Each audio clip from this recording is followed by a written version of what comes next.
This is Play-by-Playcast. Is that faster than a Greyhound? The podcast about play-by-play guys. For play-by-play guys, by, I'm told, a play-by-play guy. It's a bold strategy, Cotton. Let's see if it pays off for him. Now here's the host of Play-by-Playcast, Tom Bodett. Wait, the Motel 6 guy? We'll leave the light on for you. No, Joel Godet. Joe Godet. Joel. Joel? Joel, with an L. Okay, here's your host, Joel Godet. Don't worry, nobody's listening anyway. Hey, if you clicked on this podcast, you've successfully found the 147th episode of Play-by-Playcast, a podcast about play-by-play broadcasters for play-by-play broadcasters, hosted by a play-by-play broadcaster. If you didn't mean to click on it, you're about to go down a rabbit hole.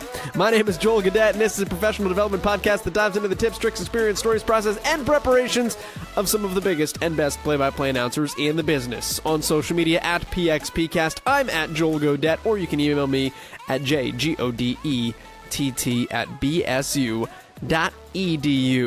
Keeping in the college ranks this week, we had Paul Keels on from the Ohio State Buckeyes last Friday. This week's guest comes from the SEC, and for 21 years now, for 2 decades, he's been the voice of the Vanderbilt Commodores. Joe Fisher is our guest this week, a guy that began his career, or really his career was launched to fame, as a television sports personality in Nashville and in Tennessee, and spent a good chunk of time doing that before he eventually got out of the business completely, and then worked for almost 3 years in public relations before finding his way into the radio side of things and into the live event side of things and the play-by-play side of things, first with women's basketball and then eventually men's basketball, football, baseball, and being the face and voice of Vanderbilt athletics.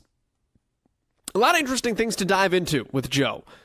We'll obviously talk about his tenure at Vanderbilt and the fact that he works year-round calling 3 different sports, so the seasons just roll over one to the next to the next. It's something I know a lot of us deal with. I deal with at Ball State, and how do you keep yourself going all season when you get into, they call it the dog days of summer with baseball, like the dog days of collegiate broadcasting, when you get into your 3rd season and you've just been chugging along for the better part of 8 months now. We'll touch on that with Joe, but we'll get into the unique side of his career a lot as well, in terms of working in public relations, what that exposed him to, how he got there, and how he wound up back on the sports media side of things. As we always say, there's no one path in this industry, and Joe's path is certainly very unique. We'll talk about some of the best Vanderbilt teams, moments, and things he's gotten to call, and of course get his breakdown on how he prepares and what makes a good broadcast to him. Joe Fisher, he's the voice of the Vanderbilt Commodores, and our guest on episode number 147 of Play-by-Playcast. It's interesting because it's taken me some time to adapt to this. I spent a lot of time in the television business here in Nashville, and while you have a pretty much set schedule, you realize in television that things can change at a moment's notice, and then suddenly you're off going someplace because of whatever breaking story happens. Now you can, as you said, kind of lay out your schedule and understand, for the most part, I know where I'm going to be, except if we make a bowl game, so you have to make allowances for that, except if you make an NCAA tournament or an NIT bid or whatever, so you have to make allowances for that. And then baseball, and understand you may be in regional play, or if you're fortunate enough to be as good as we have been at times, to be able to go all the way to Omaha. And so our family has also learned we can't plan any vacation till July. That's just the way it is, because there's a possibility that the baseball teams are good enough that they're going to get to Omaha and you're playing until the end of June. So, and then you learn to deal with the crossover time, with football and basketball in November primarily. That can get a little bit dicey at times, to where maybe you can or cannot make a game because you have to be in 2 places at once. And also in basketball and baseball, when they cross over in March, can be a bit of an issue too. But it's plenty busy, but it's never all the same, and it's a lot of fun. How do you keep yourself going through all of it? Because I'm in a similar boat where I do football, basketball, and then roll over into baseball season as well. And it's funny when I walk around the office, like various coaches will come up to me and say, hey, where are you at this weekend, or what are you doing now? And it's one of those things where it just goes on you. How do you make sure that and obviously if you get to the College World Series, you're going to have a certain degree of energy, but how do you make sure that in May you have the same attitude, approach, and energy to it that you would have in fall football camp in August? It helps when your team is good. Yeah, fair enough. That's one of those. And I've thought about this before. If I was a baseball announcer, and for example, I think of the guys that do Major League Baseball, and you've got a team that's dead in the water in July. I cannot imagine doing August, September, and October knowing you're going nowhere. That would be quite a challenge. So I'm blessed in that regard.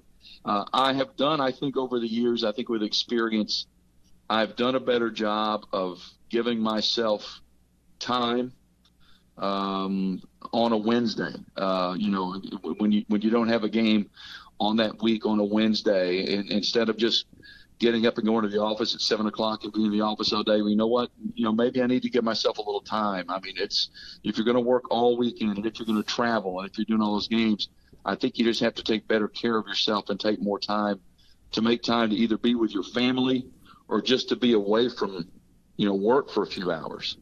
And so I think I've gotten better at that over the years. Now, I will admit, and everybody would understand, this basketball season was a challenge. Vanderbilt had not had a basketball season like this in a long, long time. Yeah. Go for the conference. That becomes quite a grind. When you get down 15, 16 games into a losing streak, that gets difficult. So baseball in some ways was a bit of a rejuvenation to get back into something where you kind of think you have something going on. But I think just a big part for me has been learning to manage my time, not only while I'm working, but when I'm not. That's been better. What else do you do in terms of what does the director of broadcasting role entail at Vanderbilt, and how much daily pressure is the wrong word, but daily responsibility is there on your plate, 9 to 5? It's I have an office in our athletic complex here. I am on staff. I'm an official member of the staff. When I was hired 21 years ago, Todd Turner was the athletic director, and until that time, the broadcast position for Vanderbilt was an independent contractor position. They hired somebody to do per game basis broadcasts. And Todd brought me in and said, "This is what I want to do. I want to create a position that is an in-house, that is on our staff, that will do games, that will do many other things as well." And that's what it actually was kind of ahead of a trend. And now you're seeing that all over the place. You're seeing around the country, that's a pretty common occurrence now where schools are hiring their broadcasters as full-time staff members. But I mean, the combination of only the games, you also have always the radio shows with coaches. You have daily reports you do for updates on your network. You have speaking engagements. You MC events. Do a lot of things here on campus that are affiliated with other things, not just in athletics. So you kind of have a presence, in those kind of things as well. There's plenty to do. I mean, they do alumni events. One of the things they do here at Vanderbilt every year is they have a summer send-off, they call it, and where cities around the country, when they have multiple students that are coming to Vanderbilt, for their freshman year, they'll do a summer send-off party in that city. And so I've attended those in Cincinnati and Tampa, and it kind of all goes around where you're welcoming these students to campus. So it reaches farther than just the radio broadcast, which I think is what Todd had in mind. I think it was the vision when they created this position to have it be more than just the radio voice. They wanted it to be something else, and it's been a lot of fun to see it evolve. What's the most fun part of it, like in terms of other things that are required of you and asked of you on a daily basis? That gets into one of those questions when you're asked, because I get asked all the time, which sport do you like the most? Yeah, you get it all the time. It's like, I please don't make me answer that. Don't make me pick one, because they're all totally different. The aspect of it that to me is the most fun, I guess, is a combination of the people that I get to work with, the people I get to see. I'm very fortunate to be able to spend enough time around our student athletes to get to know them instead of just cover them. Yeah. And some of the stories you learn, and some of the backgrounds you see, and some of the behind the scenes things that you see student athletes go through that the rest of the world doesn't know about is pretty amazing. To have been in situations and been in either playoff games or tournament games or whatever, and then be back at the hotel that evening or be in the airport that night and see these same student athletes who just gave everything they had on the court, pull out a laptop and start working on a paper that's due, the next day or 2 days from now. It's unbelievable to see what they go through and how well they do it.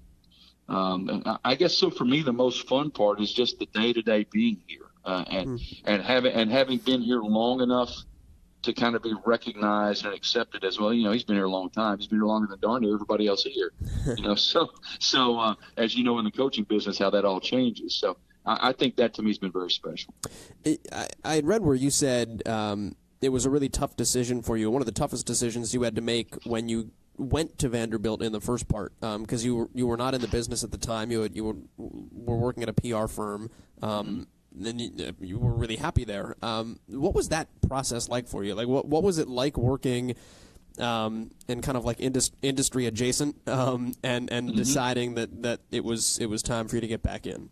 Well, I walked away from television things for a variety of reasons, and I left and had nowhere to go. And I don't recommend that for anybody, by the way.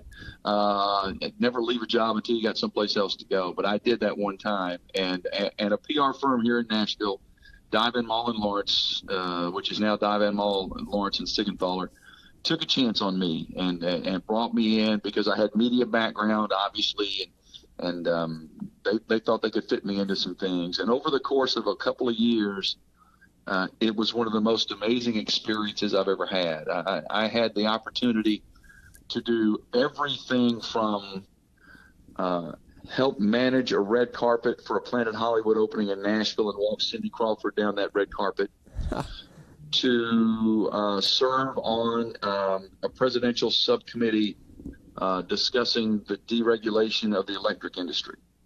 I mean, that's how wide and diverse the opportunities that I got to take part in were.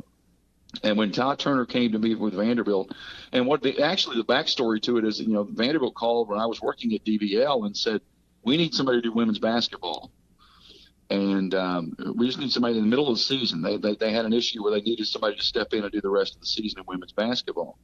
And our president at DVL was a huge Tennessee Lady Vols fan. In fact, he was on the athletics board at the University of Tennessee. So he was a big, not only sports fan, but a women's basketball fan. So when it came up, I went to him and said, what do you think? And he said, hey, if you can do it, if you can manage your clients and everything, I am all for it. It'll be great. And so I did women's basketball here for a couple of years while I worked at DVL before the job availability came open, the one I have now. But the challenge was that was one of the best places I've ever worked, with some of the most outstanding, talented people I've ever been around. And the variety of things I got to do, and the things that were probably on the horizon for me to do, was very difficult to walk away from. But at the end of the day, my wife and I sat down and we did we did every exercise you can do, make the list, draw the line down the middle, pros and cons. We did the whole thing. But at the end of the day, I told her, I said, this opportunity will never come again. And if I don't do this, I will always wonder, what if? And I said, so that being said, I have to do this. I have to take this. And it's turned out to be a wonderful thing. I've been blessed to be here 21 years and we helped raise a child here and put him through college and all those kind of things. So it's one of those things, and I'm pretty good at, for the most part, once you make a decision, not turning back, just kind of going ahead and saying, this is the way it needs to be. So I'm really, it's worked out beautifully. I'm really glad I did it. So two things that you said there I want to go back to in particular. The less important one first. What was it like to walk Cindy Crawford down a red carpet? That was that whole thing was fascinating. I mean, when you've got Sylvester Stallone and Bruce Willis and Samuel L. Jackson and whoever else all coming to town for this thing, and all the layers of how this thing works. And in fact, prior to walking down the carpet, they had a little reception at one of the hotels here downtown beforehand, and I was one of the 3 or 4 people that was designated to walk in. I mean, they do this. I mean, Planet Hollywood had it down to, this is how you do an opening. This is how they all work. We do them every place we go. And so I had to walk in, and I would have the crew from Entertainment Tonight with me. And I would walk in and bring them with me, and I would walk up and say, Mr. Sloan, this is so-and-so and so-and-so with Entertainment Tonight. They would like a moment of your time. And so it's it's very mechanical to a degree, but then when you get away from it, it's like, man, that was really cool. You see all these people and all the things they have.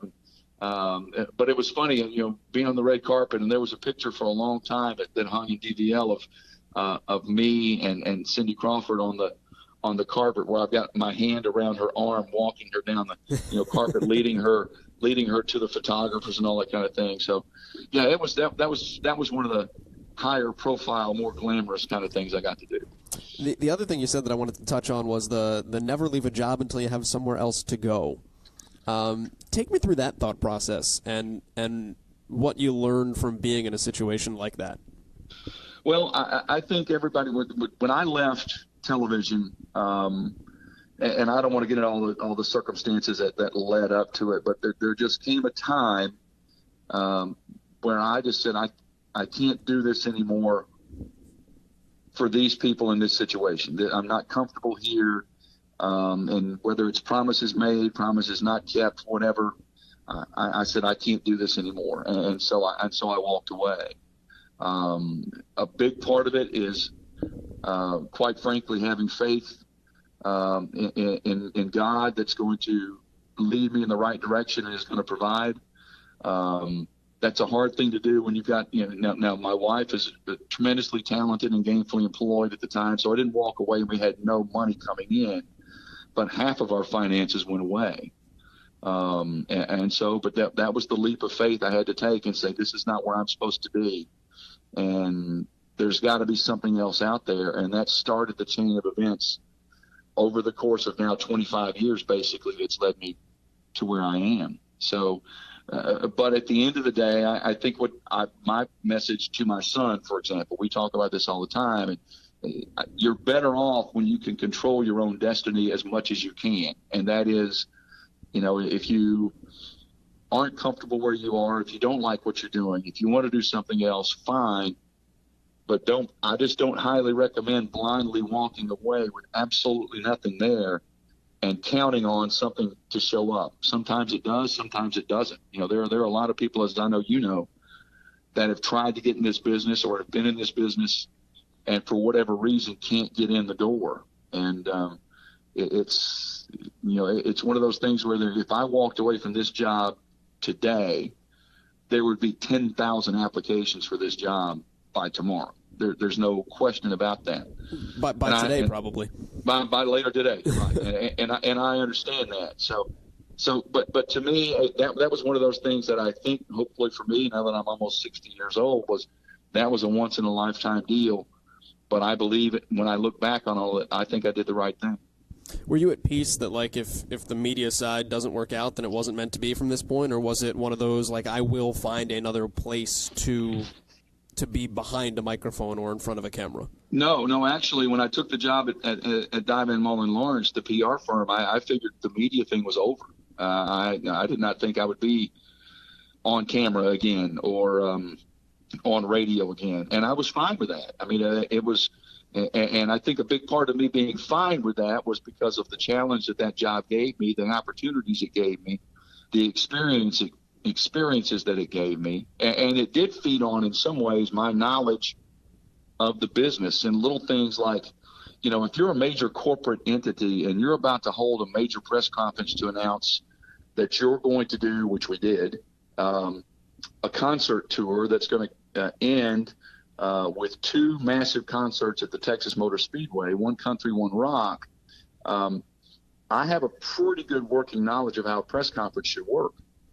And little things about what kind of technical stuff do you need? How do you need to set up the press, set up all those kind of things. And that was the kind of expertise that they dragged me in for to start with, and then it evolved into other things about handling media and doing media training. And so I would media train corporate CEOs and crisis communications and those kind of things. It was a very short experience in terms of just the time. It was 2.5 to 3 years, but it was as meaningful an employment time for me as I've ever had.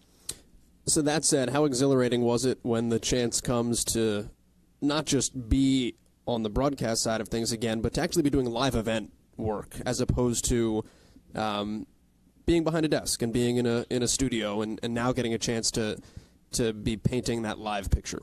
Yeah, that was a very interesting transition because I had spent so much time, and of course I had done play-by-play in college, and like I said, had done the women's games for a couple of years. But for me, having been so long in the TV business, a lot of times you're not doing anything really during the game, except just kind of keeping track of what's going on. Your workload begins afterward. I mean, that's when you hit it. You interviews and putting packages together and all that kind of stuff. And I had to adjust to the fact that it had now shifted. And for me, the workload was the game. And 30 and 45 minutes after the game, I'm done. So that was something that took a little getting used to. The exhilaration of a live event was not lost on me. Having grown up in Nashville and having grown up listening to Paul Eels do the play-by-play at Vanderbilt, and guys, not only Paul Eels but Charlie McAlexander and so many others that did it. Having grown up at a time when we would sit in the bed with the transistor radio and younger people would say, "What are you talking about?" I said, "Well, this is exactly what it was." And listening to Kaywood Ledford or listening to Jack Buck or listening to whoever you could get on the radio or Clear Channel on AM at night and listening to games, that's what I did. And so I think there's a part of me that has a certain amount of I don't know that I quite comprehend the fact that I'm sitting in a chair that Larry Munson sat in. Larry Munson was a play-by-play voice at Vanderbilt before he was a play-by-play voice at Georgia. And Paul Eels was the voice at Vanderbilt before he was the voice at Arkansas for all those years.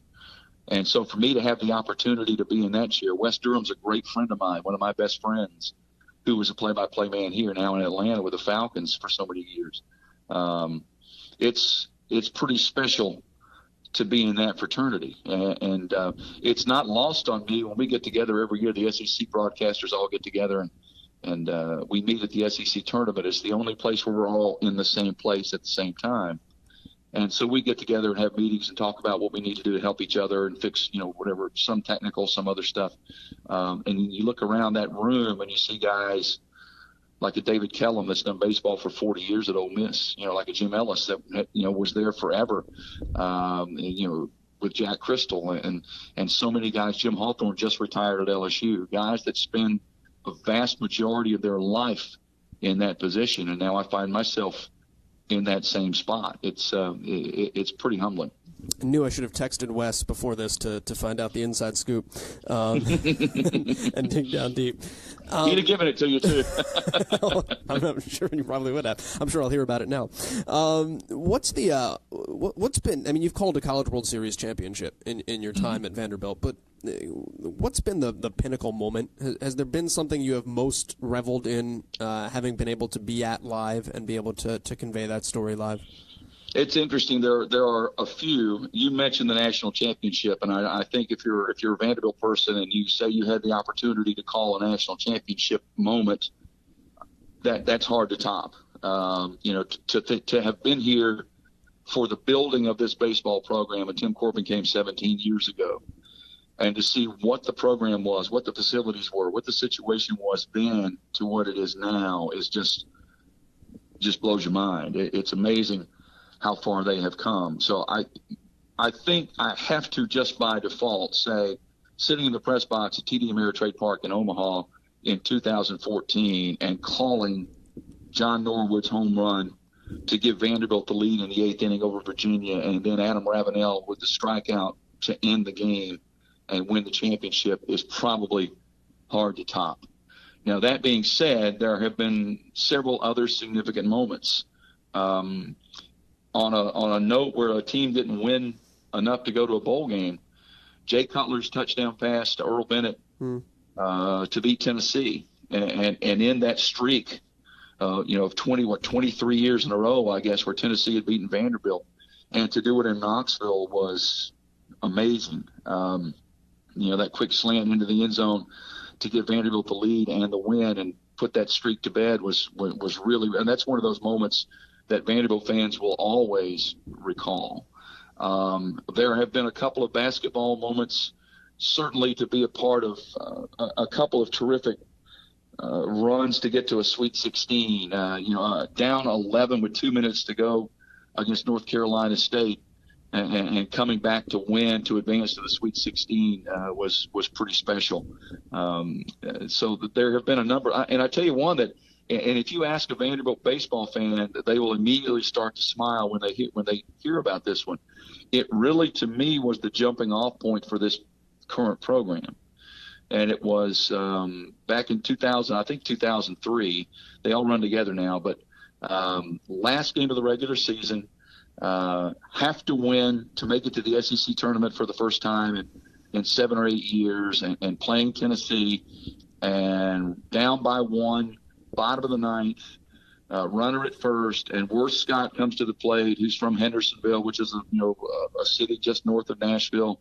He's batting basically his weight, for the year, and facing Luke Hochaver, who's a first-round draft pick, and hits a 2-run homer over the wall in right to not only beat Tennessee, but to put Vanderbilt in the SEC tournament, to knock Tennessee out of the tournament to end their season. That was kind of the jumping off point for this program. And that's one of those seminal moments that I think Vanderbilt baseball fans always remember. Let me ask you about another guy hitting his weight, hitting a home run off a first-round pick, though. And I mean this from the standpoint of it wasn't positive for your team. But you're going to bring up Michigan, aren't you? Yeah, I was going to bring up Allen Oaks. But from the standpoint of, it's an incredible sports moment. And, 2007 Vanderbilt is if it's not the best team to not win the College World Series, it's easily one of the top 2 or 3. Right. How do you convey a moment like that where what you're witnessing is truly historic, but at the same time is completely deflating for 95% of the people that are tuning into your voice?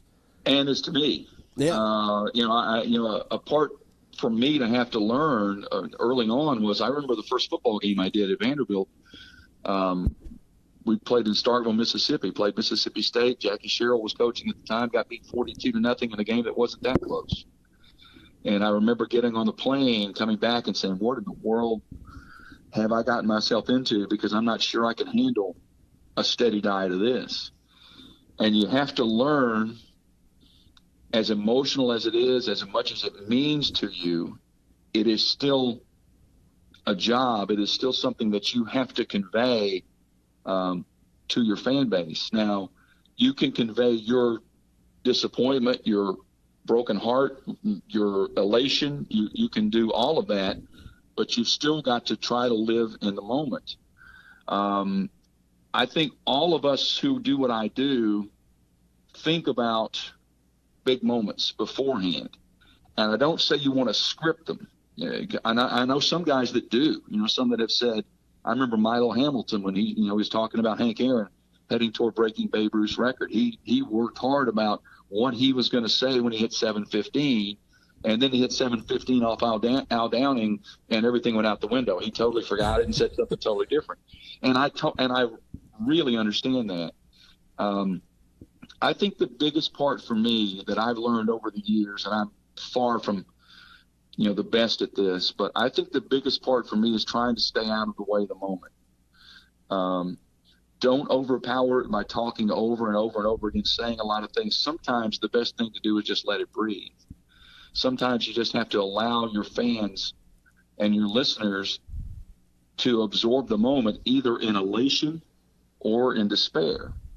So I think that is a big part of it. And then describing, I remember when we won in 2014, one of the reporters here came to me afterwards and said, "What did you say when we won the game? What did you say?" And I said, "I have no idea. I don't remember."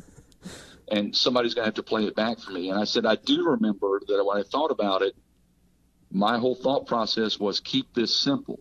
because if you try to do too much or you get too fired up, you're going to break down emotionally, and you're not going to do a service to the people who are listening. And so that's why for me, when we won in 2014, my call was dreams do come true.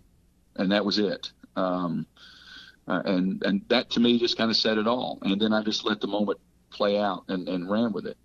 There's no right or wrong way to do it. I just think, especially, and radio and TV are totally different. If you're doing television, as you know, you can just kind of step back and let the pictures take care of themselves for a minute and a half and just let it all carry. In radio, you have to do a little bit more description of what's going on, but I think you can still let that moment breathe.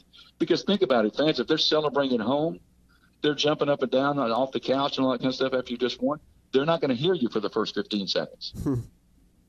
So I mean, you have to think about, okay, let them get their celebration, and then we'll go ahead and play this out. So there's no perfect way to do it, but I mean, I hope I have more chances to do it. I'll say that. Is it a similar mindset too in terms of like those second round basketball wins that you guys had to clinch a Sweet 16 spot, to make sure that your world isn't spinning, so that the listener's world isn't spinning, and that you can kind of control what you are seeing in a situation? Like, what would it come down to, a 3-point play in 2004, and then of course the double overtime against Wazoo that got you there in 07. Like it can, I can imagine there is a real easy path to go down where you can get carried away too much, where the world just starts to go too quickly on you. Well, and what you have to do, I think we do it as broadcasters, is you kind of, as you're going down that path, you start to sense what might be coming. Let's think about, okay, if this happens, we may end up going here. We may end up going to overtime. Are we going to have a last second shot? I mean, so you start thinking about all the things you need to pay attention to, in a certain situation. You lean on, I do at least, you lean on your color analyst, to set up this situation. What are we about to see? What do you think is going to happen?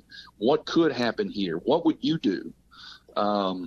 I've always been, I mean, a lot of times play-by-play guys, I think, get caught up in the trying to impress people that they know a lot about the game. And so you end up trying to do a lot of color analysis as well. I don't think that's my role. I mean, I know the game to a degree, certainly. I can do some of that to a degree. I do it in baseball because I do them by myself. I don't have a color analyst in baseball. But I think you need to lean on your partner, in that situation to help set up what's going to come. And then again, it's being aware of the moment. It's being aware of, and me being fortunate enough to have been through quite a number of buzzer beaters, quite a number of last second, shocking wins or losses. You kind of have a little bit better handle on how to deal with that, how to be prepared for that. So I think some of that is just clearly experience. I would tell you, if you went back and listened to the first buzzer beater I dealt with 15 or 20 years ago and listened to it now, you probably would see quite a bit of difference. What's your process like going into a game? I know I've read you said 20 hours of prep for a football game. What is that 20 hours spent on? Well, 20 hours, that's basic. That's 20 hours of stat prep, note prep, charts. That's the hard number. I would say that the time is probably more than that, just in terms of reading and becoming familiar with other things. You get into a role, I think, in football, where you kind of know, okay, on this day I need to do these things. I need to have all this done by this day, and usually you have all the notes that are provided to you by the opposing team and by your team are usually in your hands by Tuesday morning. So you're able to start on your depth chart, put those things together, and I usually do a 3D depth chart. A lot of guys I know send them out to have them printed, by somebody else. I still do them by hand. I still write them down by hand because for me it helps me remember better when I do it that way. So that's a time-consuming task when you start going 3D football, offense and defense for both teams. But it's something that has to be done for me to make that work. And then Then you have to go through your process of your interviews that you're doing, not only for your daily report, but also for your pregame show. Get those done during the course of the week. You usually have a set time to be able to do those as well. And then it's just something you methodically learn what works best for you. Everybody's going to have a different approach, I think, what works best for them. And for me, it pays off more to take more time to put my own charts together, because I remember more, I learn more, I make little notes, in the margins that mean something to me, that I want to be sure and get in the broadcast. And it becomes, for anybody else, it becomes a routine. This is how you do it. And so that's how we learn to put this thing together. What do you read? And particularly for baseball, where there's more time to go down different rabbit holes as opposed to just having your backing for a football game where it's trying to get in what you can. What's important to you to know outside of what a guy's tweaked at the plate this week?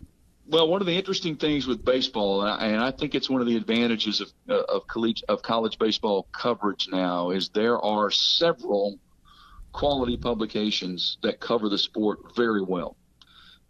So you can go from D1 baseball to collegiate baseball to Baseball America to Perfect Game, and you can go all the way around, and you get a variety of people who really cover the game extremely well and get some great perspectives and things that they see that you haven't seen, or areas they've been you haven't been. So that to me is a big plus. It's also, I think, very important if you're getting ready to play a Southeastern Conference opponent, say, to go back and be able to read their publications, their local papers. I mean, if you're playing Georgia, you want to read the Athens Daily Herald. I mean, you want to go and see what they're talking about day to day, what storylines they may be looking at locally that you would not get otherwise. So I think you put in some time doing those kind of things, as well. There's certain guys, obviously, that I follow, on a regular basis, and pay attention to what they say. A guy like a Kyle Peterson, in baseball, and Aaron Fitt, a Kendall Rogers. There are a number of guys that really do a great job covering it. And so you immerse yourself in those things. You just sort of make it, that's not something you do day of game. I mean, you kind of do that all week long. You do that all the time, all season long, keeping up with those guys, where it just becomes second nature that's what you read. What's the best way to get into all of that in your eyes? A lot of times people say don't force things from a story's perspective. What's the best way to politely massage in something as opposed to just hitting somebody over the head with it as you continue? I make before a broadcast, because you get these notes and you get a ton of notes, and I will cull them down usually to a one-page list for each team of notes that I think I pretty much absolutely want to get into a game. Because you can get so lost in the minutia, you can get so lost in all that that you waste time. So I think you're better off just kind of saying, okay, I'm pretty sure that these 10 things right here, I'm going to want to get into this broadcast somewhere. And then you wait for the situation that sort of dovetails into what that particular note is all about. Games that are close, I've told people this before, games that are close do themselves. When you're in a close, hard-fought game that is, pitch to pitch, basket to basket, whatever it is, those games as a play-by-play guy kind of do themselves, because you're just describing what's going on at the moment. You're setting up your color guy to help you, analyze what's going on, and you're just staying in that moment. The ones where you need all the preparation and all the notes are the games that get out of hand. Where you're leading by 7 in the third inning, or, it's a basketball game that's a blowout, or a football team that's up by 4 touchdowns. That's when you start to get into more of the personality stuff and more of the sidebar things that you have to have filed away. And I would think any play-by-play guy, any guy, I'm sure if you asked any network guy, what percentage of the stuff you prepare do you use in a game? And the answer would probably be small. It would probably be 20 to 30%. There's a lot of stuff you've got there, but you just don't get to because you don't need it. It doesn't fit. It doesn't fit the circumstance, but you have it there in your mind and on your notes in case that situation comes along. But again, the games that you're a 3-2 game in the night, you're not worried about notes about where so-and-so went to high school and, what his favorite meal is and, what video game he plays. That doesn't matter. You're talking about the task at hand. And so, you prepare for the games that get away early. Last thing I have for you on a prep standpoint, because I know I want to wrap things up with you here and let you get on with your day. But are you a batting cage guy, or when you go to practice, what are you looking to glean when you're around guys when they're not playing? What are you looking to find out, and how do you do it? I am probably not a guy that stands behind the batting cage and watches guys swing all the time. I'll do it occasionally. But then there's a big part of me that's like, okay, what am I going to learn by standing here watching this guy take batting practice? I don't know that there's anything I'm going to learn standing here watching this. I'm probably more likely to be wandering around in the dugout, or wandering around in foul ground, just listening. Quite frankly, you learn more from these guys on the bus, at the pregame meal. When you're just around the hotel, seeing them in their day-to-day interactions, I think you glean more from that kind of perspective than you do just kind of dialed into, watching, his, trying to take the ball the opposite way on the pitch to the right corner and all that kind of stuff. I don't know that does anything for me as much as learning about the other situations and being around the guys maybe off the field more than on the field. I think that's where you learn more. How about football practice or basketball practice in terms of what you're looking for in those seasons? Varies. Sometimes I go to football practice looking for specific things, and I'll know the practice plan. So I'll know days where they're going to work on this. There's going to be emphasis on this. So I know I want to go out and look at this particular set of receivers or this particular secondary setup or what they're going to do in the kicking game. I'm usually looking for specifics day to day. And then the other thing you're looking for practice, I am at least, and I've been around coaches long enough to kind of get a good feel for it. If they're not practicing well, if the tempo is not good, if they're having a crisp practice and everything is great, you can feel it. If they're not, you can feel it. And so you kind of get a sense in the middle of a week. I'm not really sure I like where these guys are right now, or these guys are so dialed in. I wish the game was, in 2 hours. So you get a little bit of that. Basketball is similar too. They'll do the same thing with the practice plan, and you're going to get some 5-on-5 time. You're going to get some pretty heavy work on the post. They're going to focus on those kind of things.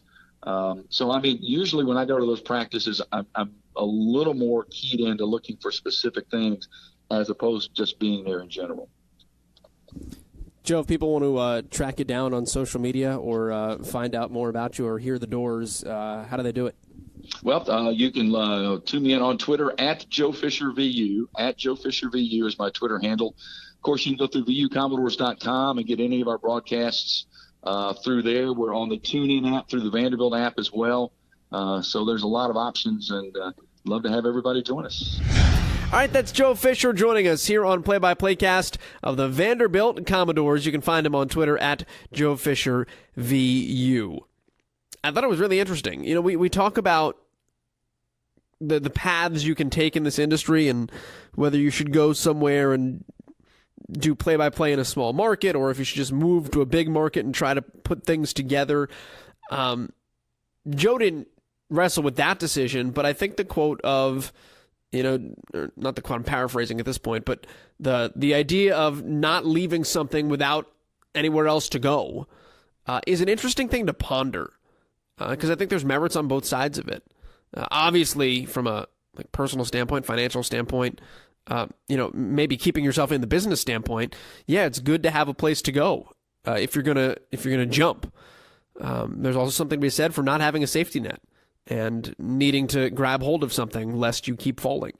But of course, there's always the the possibility you could just keep falling. So it's an interesting balance, and it was cool to hear his perspective and how it all worked out for him early on in his career as well. And if you're any Vanderbilt baseball fans out there, I'm sorry to bring up Allen Oaks. 2007 Super Regionals, one of the greatest upsets in college baseball. David Price gives up a home run to Allen Oaks, who went on to be a very good player and into the minor leagues, but at that point in time was a complete nobody.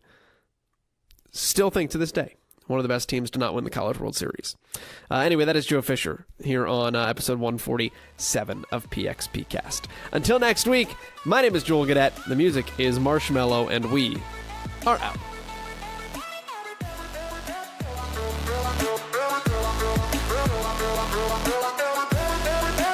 And that will do it from St. Louis, where the score is inconclusive.